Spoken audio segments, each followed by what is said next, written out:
The problem in this country, and I don't mean this to be insulting, and I don't mean this to be mean, at the highest levels of government, we have incompetency. We have a country that just doesn't understand what it means to be Canadian. They don't understand that the fundamental principles, the center of Canada, is always working with Indigenous peoples. And therefore, we get little bumps in the road like this, where we have people who say things that are just factually incorrect, or, whether it be a premier of Manitoba saying it, or whether it be a federal minister who just doesn't basically understand what Indigenous rights look like. And so this incompetency is costing us a lot of money, a lot of time, and creating a lot of conflict. The 2025 federal election was a historic one. More Indigenous candidates were elected to Canada's Parliament than ever before. Now, 3 of those Liberal Indigenous MPs are cabinet ministers in Mark Carney's government. What does it mean that increasing numbers of Indigenous folks are engaged in federal politics and have seats at the cabinet table? Can you represent Indigenous interests while being a representative of a settler colonial state? What might this greater representation entail for reconciliation, the relationship between Indigenous peoples and the Canadian state, and Indigenous futures? I'm Adrian Harewood, and this is In Bed with the Elephant.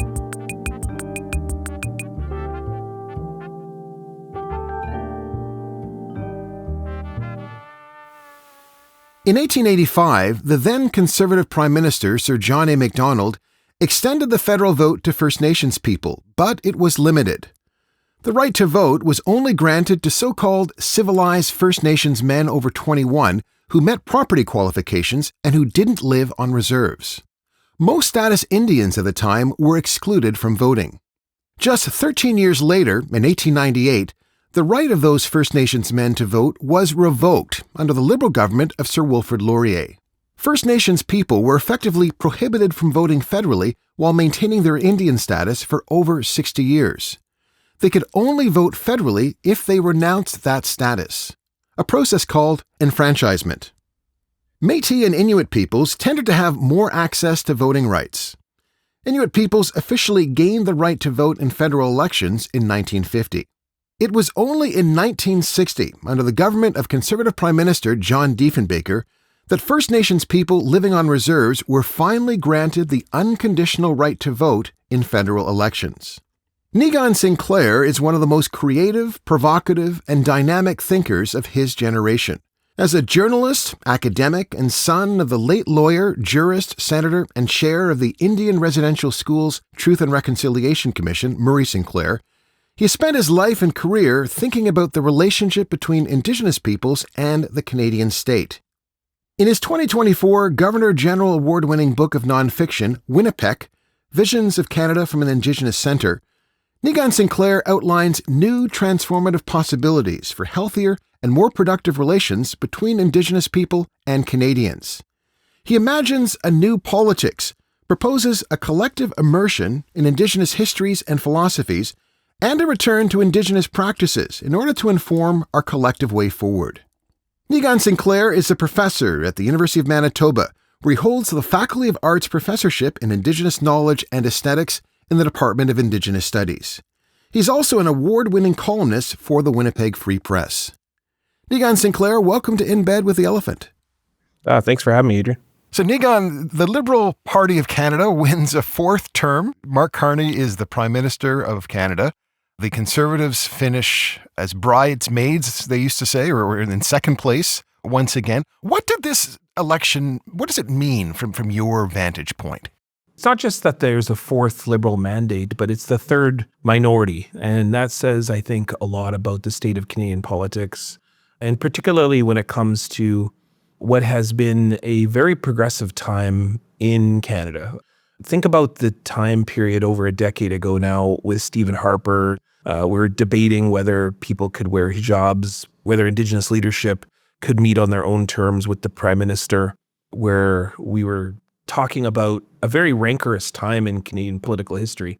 And what we are seeing now is arguably some of the most inclusive time in history. If there's anything that Donald Trump has created the conditions of, a complete reversal when it came to Canadians who were looking for really substantive, deep, and ideological change. they certainly saw that Mark Carney was much more interesting or palatable or engaging when it came to that issue. But then at the same time, we also see a record low for separatism in Quebec, Indigenous peoples who are participating more in the system than ever before. And yeah, we may see some dissatisfaction in the West, particularly Alberta, but of course, that's nothing new and has always been a part of liberal Eastern, Western political dynamics. This particular time period, I think, though, is indicative. I think we often feel this is that the world is burning, but we also should be aware that this is probably the most inclusive time in Canadian history in terms of our political circles. There are now 12 Indigenous MPs in the federal parliament and 3 Indigenous cabinet ministers. Does that matter?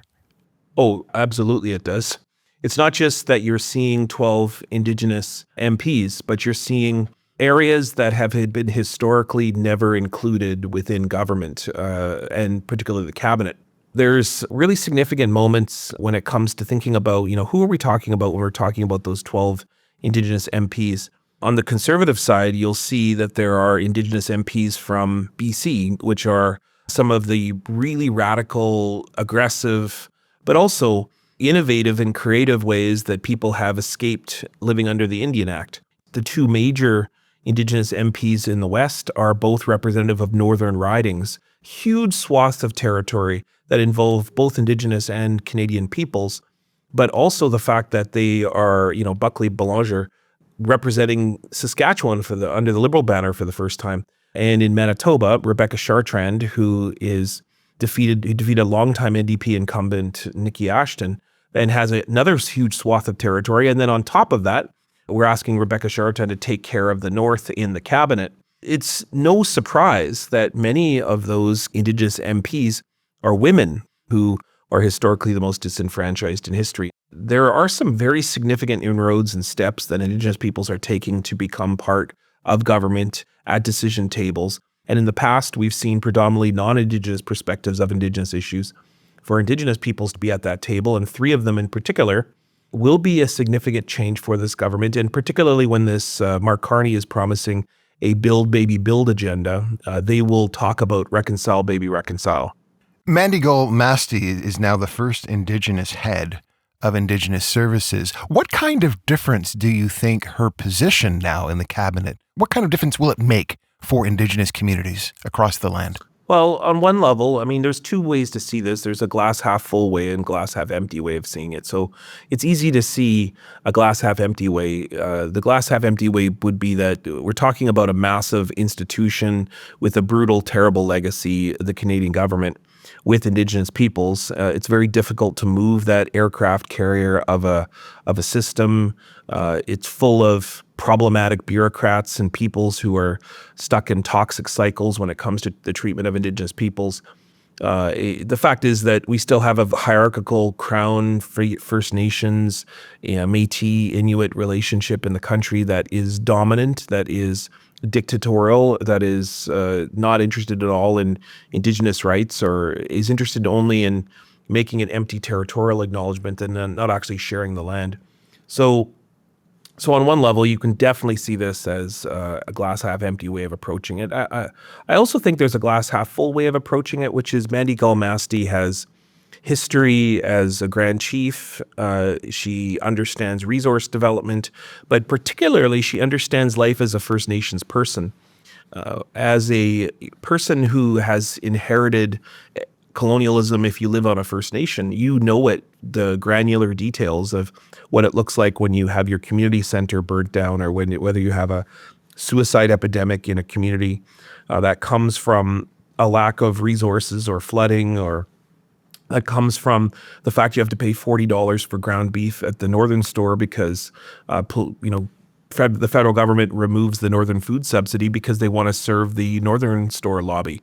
Like, the fact is that when you have that kind of detail, that understanding of the granular details of First Nations life, you think differently, you act differently. And so my hope is that Niigaan Sinclair will bring that sensibility to what is a crucial post within the federal government, Indigenous Services.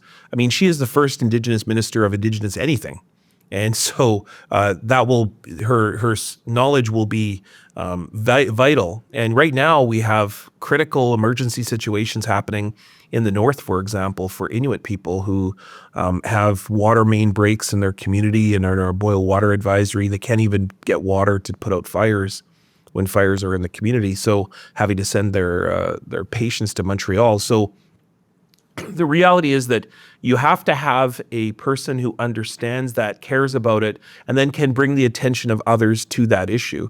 And I think Mandy Gilmasti has a proven track record and will bring that to that post. And yet, Niigaan, there are people who are listening right now who are going to say, this Liberal Party, this Liberal government has made lots of promises to Indigenous communities across this country and has not always delivered. There's a lot that they said that they would do, that Justin Trudeau promised, and that there's been a lack of follow through. How would you respond to that? Yeah, that's fair. And far be it from me to tell a person that they are dissatisfied with the government. I would never be a person that would apologize or that would try to explain why a government makes the choices that it does. What I always said and what I have written many times about Justin Trudeau is the problem with Justin Trudeau has always been Justin Trudeau.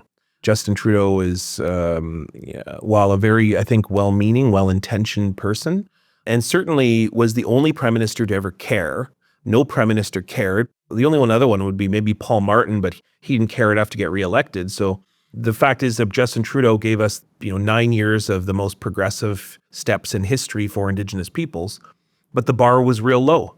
Justin Trudeau's problem is hyperbole, overpromising, creating over-expectation, and then under-delivering. At the same week that he says he recognizes Indigenous rights, he goes and buys a pipeline and then hammers, assaults, sends police to arrest peoples. I think that it shows a real naivete on his behalf, but I also think that he meant well.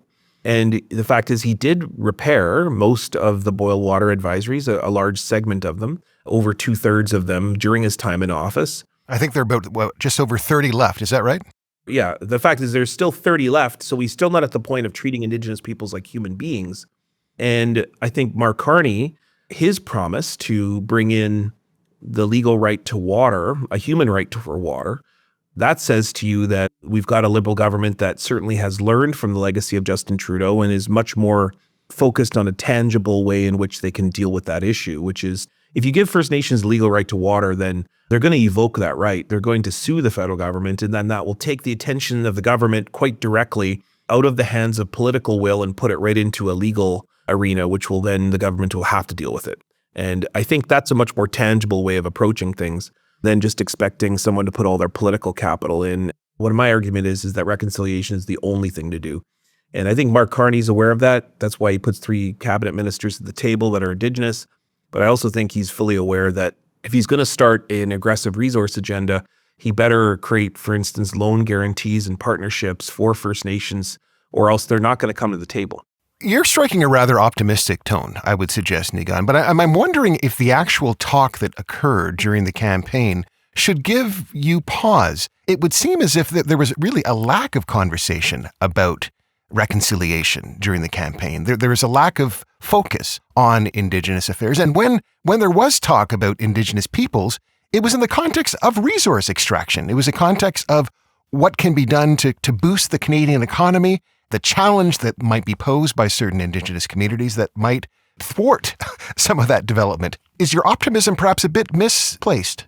No, my optimism is exactly because that's where we're at. I think it's very easy to be cynical, and it's understandably so. And I don't think that there's anything wrong with being cynical, because it is cynicism that led us to this place. In fact, it's a lot of suspicion and a lot of concern about the federal government. Liberal and conservatives have generally lied to Indigenous peoples, have had no interest whatsoever. All I'm saying is that this country's taken a very significant step, a progressive step over the past decade. We need to not stop that. We need to be aware and recognize that there have been very significant steps. Like all things in reconciliation, it seems to be more turbulent because change requires bravery. And I think generally people need a healthy dose of bravery when it comes to evoking change, to know that things are going to get hard, things are going to get harder before they get better. We are in the hard stage now. We are in the harder stage now. I'm not sure if that's optimism or if it's perhaps realism in to say that let's look at the positive steps that we made, but we have to make thousands more. In fact, we've only scratched the tip of what reconciliation even begins to look like. This federal election is a good step, but also the fact that we have a governor general who is an Inuit and speaks the Inuktitut language. And these are unprecedented times where we see a lot of unprecedented things. And so it's on one level exciting, on another level very turbulent.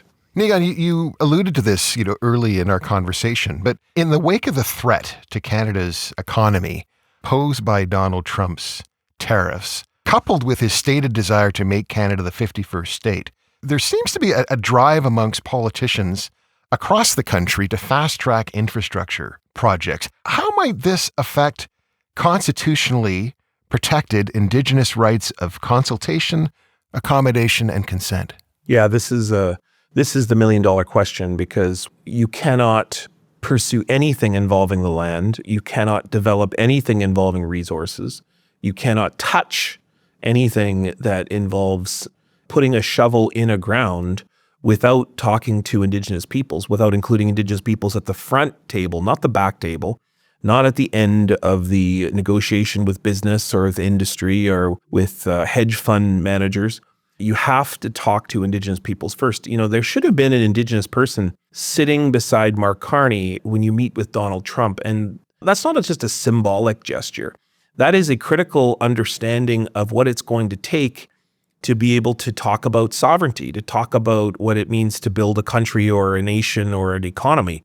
Can you elaborate on that, Niigaan? What do you mean by that? The fact is that Indigenous peoples have to be at that key decision-making spot within the beginning stages of the program. And right now we have a federal government where Indigenous peoples are not involved at all. Indigenous MPs represent Canadians. They don't represent Indigenous nations. So you have to have Indigenous nations at the table, and we have no method within the federal government in which to do so. So that means we have to make it. It might be adopting the Royal Commission on Aboriginal People idea, which is to have an Indigenous parliament on par with Canadian Parliament. But what I'm talking about is the real tangible, material, critical space of having Mark Carney's ear at every single conversation, meeting, negotiation that he has. One of the various things that Mark Carney's promising, which is, pipeline development.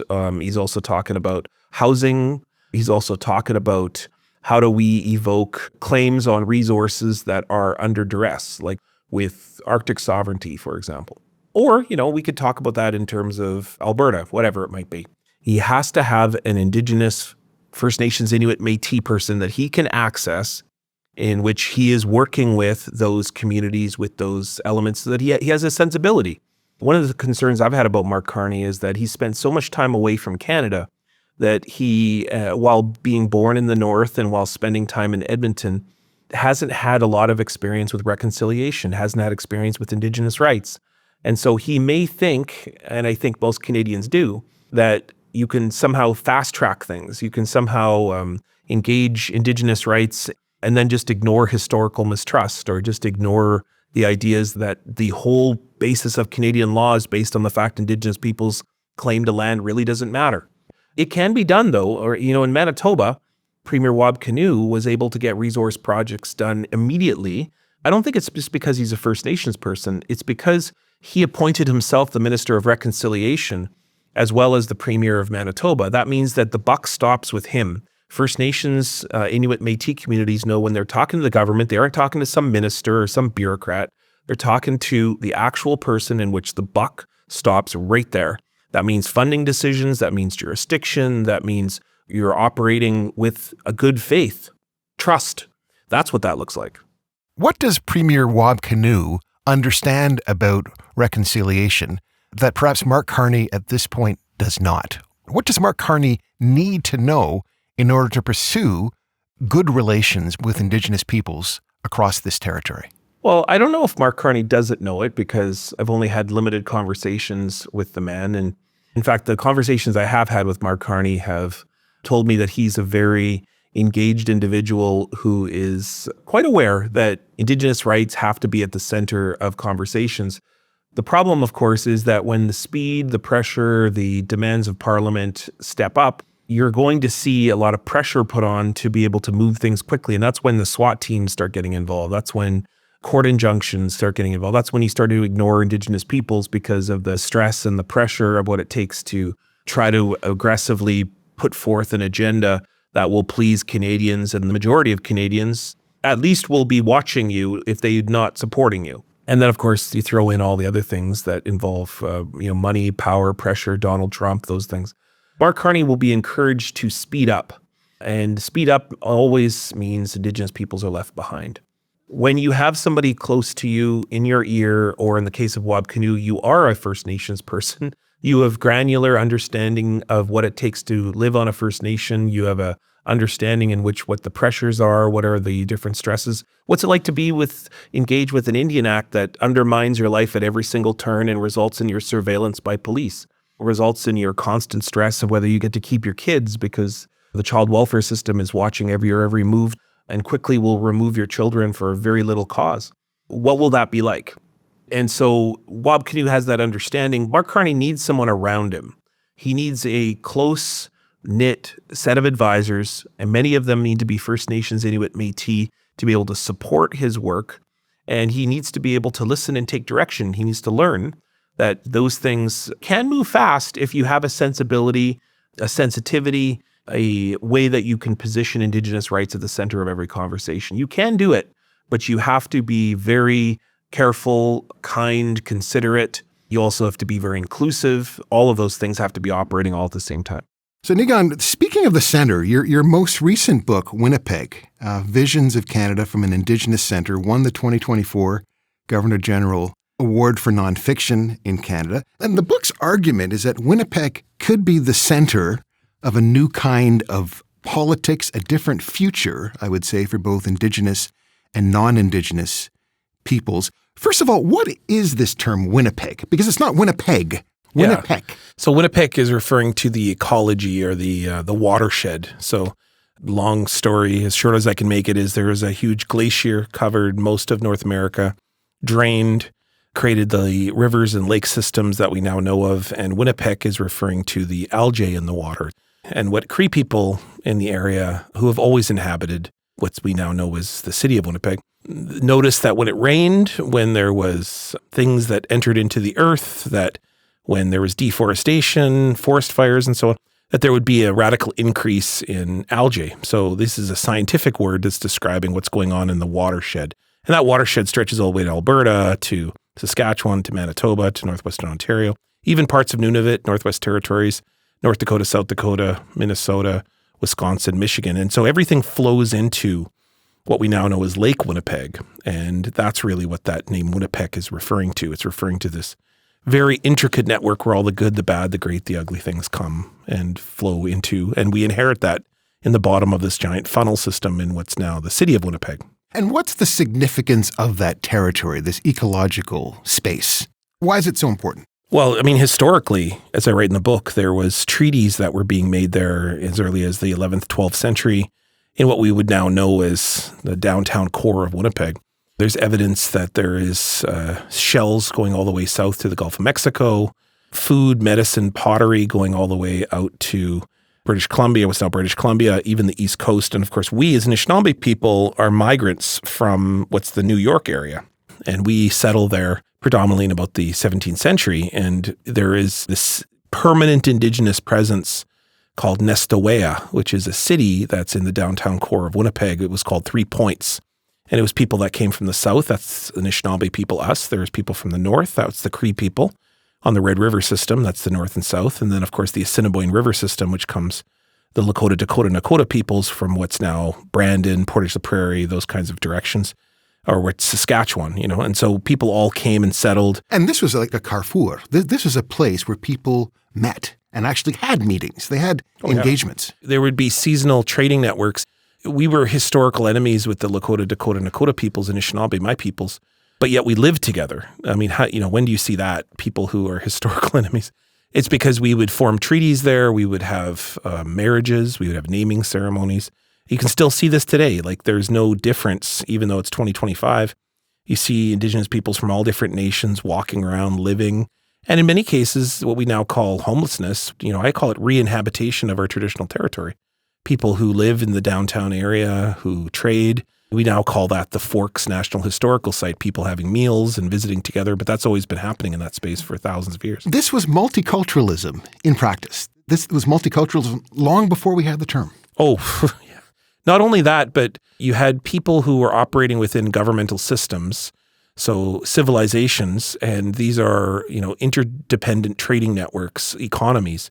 So everything that you now see as Canada, the formation of it, which comes from the birthplace of the country, like it's no coincidence that Manitoba, Winipek, the territory we're speaking about, is Treaty 1, the first numbered treaties post-Confederation. It's also the first province, and it's the birthplace of the Red River Métis. Because in this space, where I come from, it is the first footstep of Canada. It's the building of the economy. It's the train line that comes through that transports the goods to the Eastern Canada.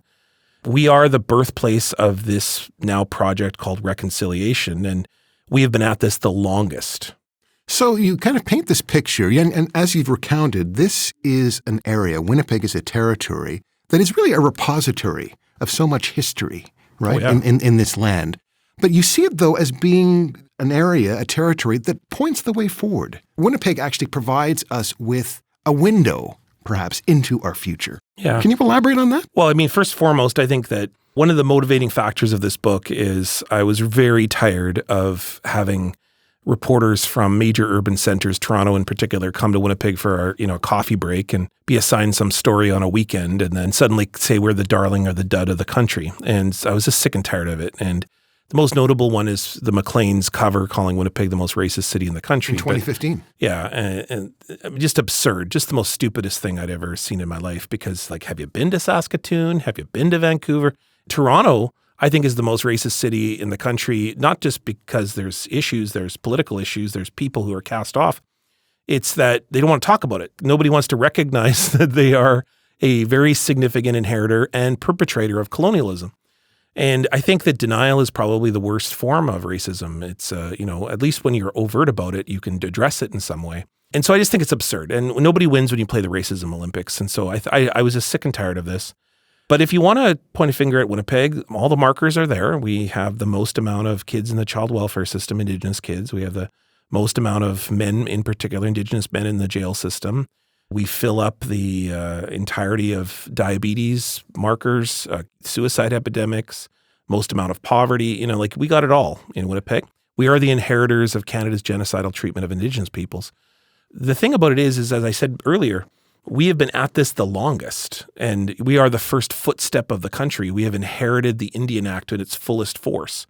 At the same time, we have treaties that predate the Indian Act, and with all the different racist acts that came alongside the treatment of those treaties, or the Manitoba Act, for example. So if you want to see, I think, one of the worst perpetuations of violence in this country's history, we could talk about residential schools, you could talk about the Indian Act, but it's actually the script in Manitoba, the promise the Métis were given that they were to be given land in order to enter Confederation, and the Métis were never given the adequate land that they were promised under the Manitoba Act, and that is still a harm, a wound that still exists today. There's a reason that Louis Riel and the provisional government declare an independent state in Manitoba, and they did it with both English, French, Michif, Cree, Anishinaabe. There were languages spoken in the early Manitoba government that declared independence from not just Canada, but also potentially would have been the birthplace of a third huge nation in relation to the United States and Canada. And there would have been, at the time it was called Rupert's Land, but we might just call it Assiniboia or the West. So what then are those lessons that the rest of the country needs to learn from Winipeg? Well, I think the most critical thing about Winipeg is that Winnipeg's not perfect. And I think that might be the most important lesson of all. Winnipeg doesn't have an explanation or a how-to guide on how to build reconciliation or Indigenous Canadian relationships or return land or, anything that are the things that are the key areas of moving reconciliation forward in the country. But reconciliation is the most crucial issue of Canada. It's far more important than the environment, far more important than the economy. Why? Here's why. Why do you say that? Yeah. Those are important issues, undoubtedly. The economy, the environment, how is it that we're going to deal with this issue of Trump, for example? But the corrective to all of that before we can engage any of those things will be, how do we deal with each other? How do we treat each other? How do we learn from each other? And most importantly, how do we learn from those people who have been here the longest? How do we listen? How do we listen? How do we stand beside each other? And the amazing thing is that if we embed ourselves in reconciliation, and not just between Canadians and Indigenous people, actually with the land, with water, with air, we have to reconcile ourselves with treating everyone in this space with respect, seeing everybody as valuable, and that therefore everybody has a right to speak, to engage, to work with each other. The land is always doing that with us. It's just that we don't do that with the land. The land has rights. Water has rights. These are all living entities. It's just that human beings don't see those entities as having any value other than what we can extract, take, exploit. And what I'm talking about is mostly Canadians. I mean, there are Indigenous peoples as well. But most importantly, I think it is through Indigenous teachings who have been here the longest that we have learned from the bears and the fish and the water and the earth that the best way is to be respectful of one another, to be humble, to work together, share, look after each other's backs, take care of each other's kids, those kinds of things. I think it's safe to say that you see October 3rd, 2023 as being a turning point, a seminal moment in the history of this country. That was the night that Wab Kinew is elected a premier of Manitoba, the first First Nations premier in this country's history. And then, of course, he wins with the NDP, wins a majority government. What did Wab Kinew's victory signify to you? I start the book off by talking about the lack of First Nations presence at the Manitoba legislature. There is a Métis statue there, but there is no other statue, no monument, no plaque that recognizes First Nations contributions to Manitoba, which is just a egregious gap, egregious erasure. The most important building in the province has no First Nations presence. And then, zoom ahead a couple years. So I talk about statues editing and young people coming and demonstrating. And then boom, 2 years later, there we are with a First Nations leader of the place. And this is, I think, how fast reconciliation is moving in Manitoba, in Winipek, in the prairies, in the watershed. But it's also indicative, I think, of a real movement. It's a culmination, I think, of what has been a project that Winipek has been at for a very long period of time. There are interesting things happening since the election of Wab Kinew that I could probably spend the rest of our time describing. But, the thing about Premier Kinew is he did something very significant. He had a complicated history. He had his own personal issues in the past.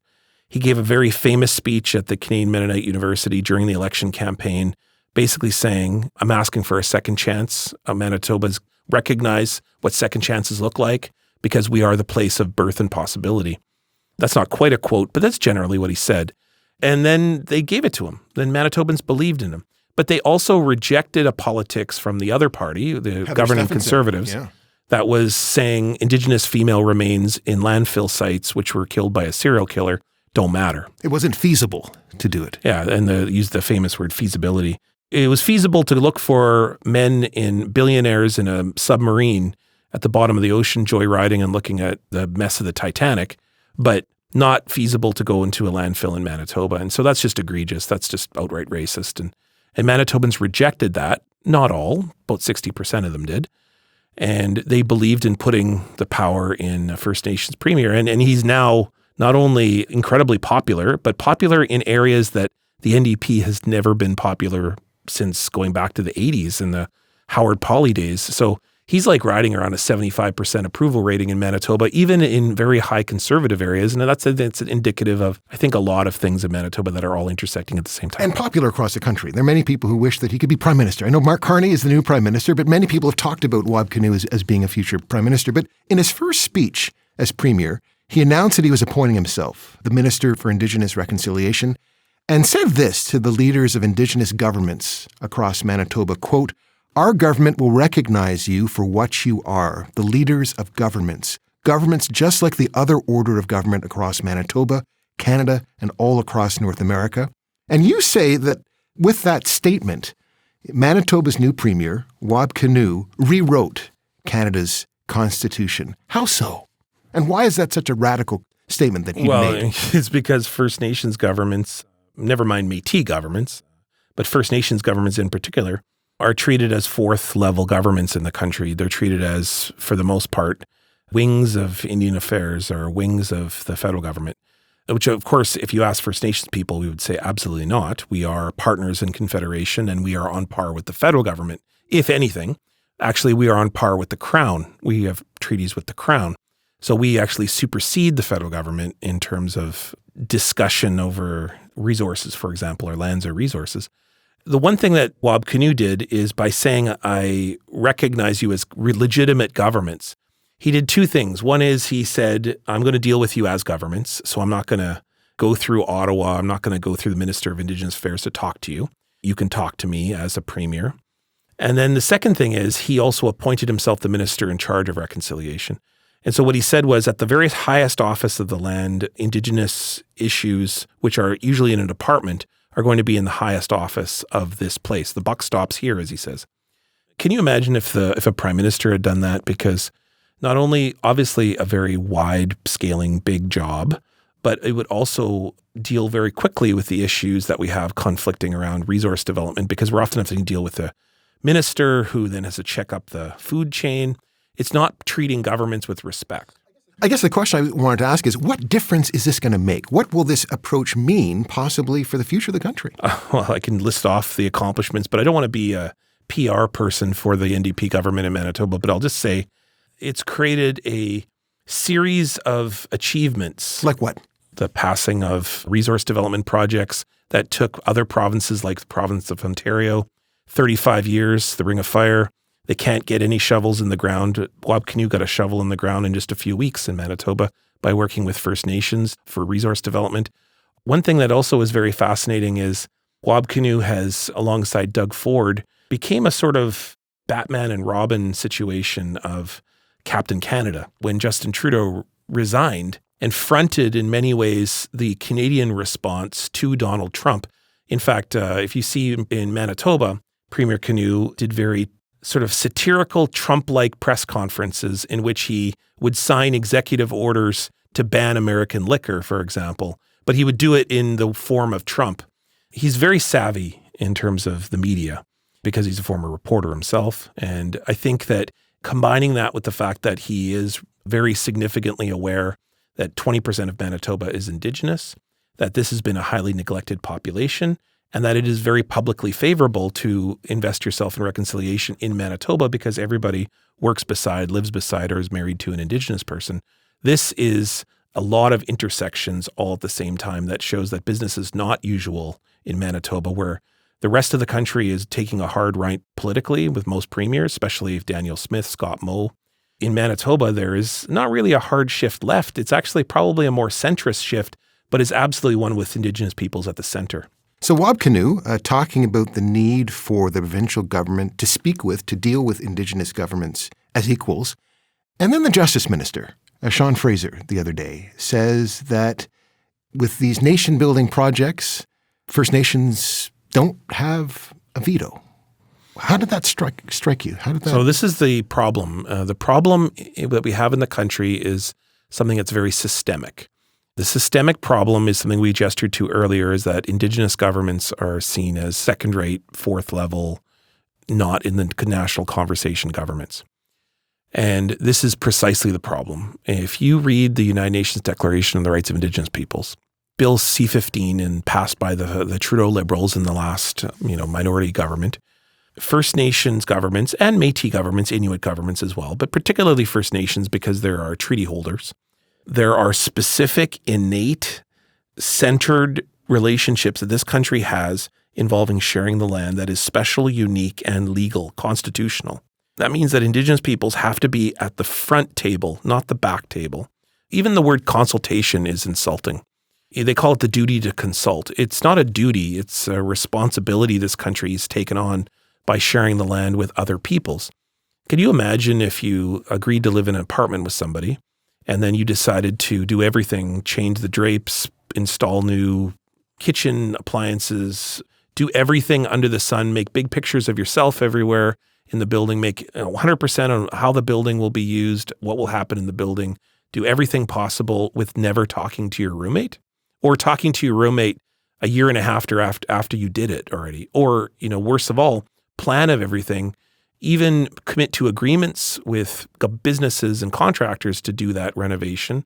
And then, somewhere down the line, 6, 8 months, 10 years later, say, oh, well, how much do we have to pay you just to stop complaining and protesting? Or, I don't want to listen to you not liking what my decisions are.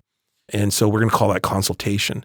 The frank problem in this country is that we have incompetency at such the highest levels, because what we imagine is that First Nations have to be involved somewhere down the line. First Nations should be a part of the federal government. It could look like what the Māori have in New Zealand, which is set seats in Parliament. But I think probably a better vision is to replace the Senate, which is what the Royal Commission on Aboriginal Peoples said, that we should have an Indigenous Parliament alongside the Canadian Parliament working together to be able to fulfill the vision of what we were supposed to be in the very first place, which are relatives and kin and people that are supposed to be living with, benefiting beside each other and working with one another at every single point that we do everything. And I'm not, when Mark Carney meets with Donald Trump, there should be an Indigenous person right beside him, because that's what the country's supposed to look like. Sean Fraser has since walked back those comments. He apologized and says it has eroded trust. But was he not just saying the quiet part out loud? Well, I mean, for sure. The problem in this country, and I don't mean this to be insulting, and I don't mean this to be mean, at the highest levels of government, we have incompetency. We have a country that just doesn't understand what it means to be Canadian. They don't understand that the fundamental principles, the center of Canada, is always working with Indigenous peoples. And therefore, we get little bumps in the road like this, where we have people who say things that are just factually incorrect, or, whether it be a premier of Manitoba saying it, and then therefore has to be fundamentally removed, that's Brian Pallister, or the person gets voted out of office, that's Heather Stephenson, or whether it be a federal minister who just doesn't basically understand what Indigenous rights look like. And so this incompetency is costing us a lot of money, a lot of time, and creating a lot of conflict. And yet, in spite of that incompetency at the highest levels, this book, there's a lot of hope. I think the suggestion is there's possibility. There's possibility for transformation in this country. Absolutely. And here's the thing about incompetency is that you can become competent.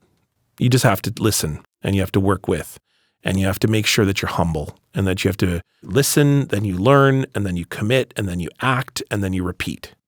At some point, you're going to make a mistake, and that's okay. We don't need to shame people on social media. We don't need to destroy people's careers because they make mistakes and they say the wrong thing. I can tell you that we should hold people to account, especially if they have power and they do tremendous harm. But at the same time, we also have to be mindful that there is a possibility here that we have a tremendous opportunity with kindness, with patience, with bravery, by doubling down on each other, that we can make an incredible place.